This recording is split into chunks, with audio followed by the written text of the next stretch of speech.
ఎన్టీఆర్ చిన్నప్పుడు ఆయన జీవితం చూస్తే కష్టపడే పైకి వచ్చాడు.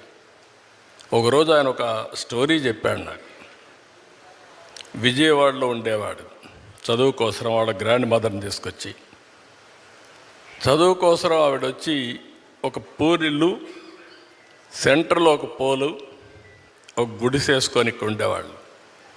రాత్రి వర్షం వచ్చింది. వర్షం వస్తే గాలి కూడా, ఇక్కడ అప్పుడప్పుడు తుఫాన్లు వస్తాడు, గాలి కూడా కొట్టింది.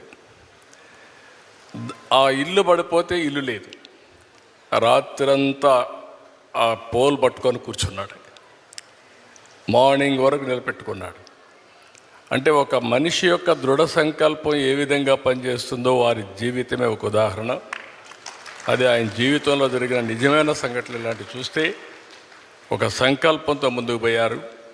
అందుకే ఇప్పుడు కాదు, రేపు కాదు, ఎప్పటికైనా సరే చిరంజీవి గారికి ఉండే పేరు చిరంజీవి గారికి ఉంది. పౌరాణిక పిక్చర్లో మళ్ళీ ఎవరన్నా రాణించాలంటే ఎన్టీఆరే పుట్టి మళ్ళా నటిస్తే తప్ప వేరే వాళ్ళకి సాధ్యం కాదు. రాజకీయాల్లో కూడా ఆయన ఉండింది చాలా తక్కువ సమయం, 12 సంవత్సరాలు. ఒక చరిత్ర సృష్టించారు. అంటే ఆ సంకల్పం అనేది అలాంటి సంకల్పం.